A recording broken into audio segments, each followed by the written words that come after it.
A book written by former MCS officer, 92-year-old K K Muktan, entitled The Comprehensive History of the Nepalis in Northeast India, was released today, the 27th of May 2023, at a special function where the chief guest on the occasion was Indian academician and former chairman of the Union Public Service Commission of India, Reid Syiemlieh. Also present was the author's son and former MLA of Mawsynram, Hima M Shangpliang, family members of the author, scholars, invitees and others. Mr. Muktan, who is deeply interested in the dynamics of Indian society in general and the Nepali community in particular, had conducted a research on the origin and history of the Tamang society and had also contributed to the written history of the Tamang people. He had authored about half a dozen books and written many articles in journals and newspapers. His research interests include Gorkha and their contribution to the Indian Army, India's freedom struggle, and of course, his latest book, which was released today, is on the comprehensive history of the Nepalese in the Northeast in 3 volumes.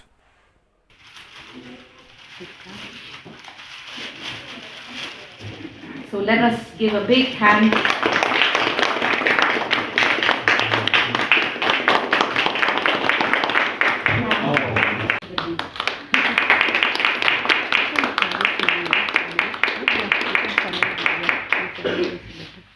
Highly technical process which I am not aware of.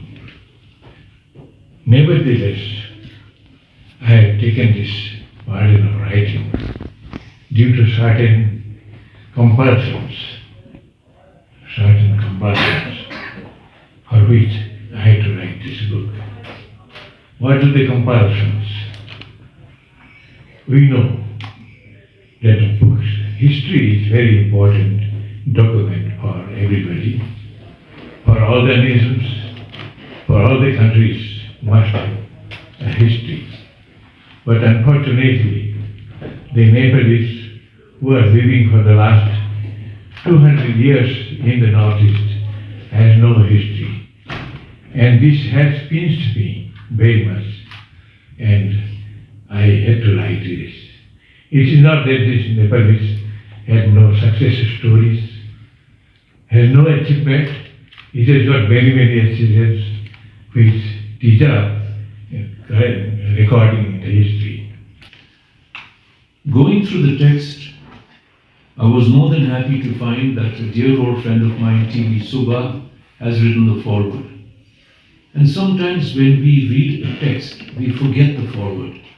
The foreword shows the import of the book that follows the foreword.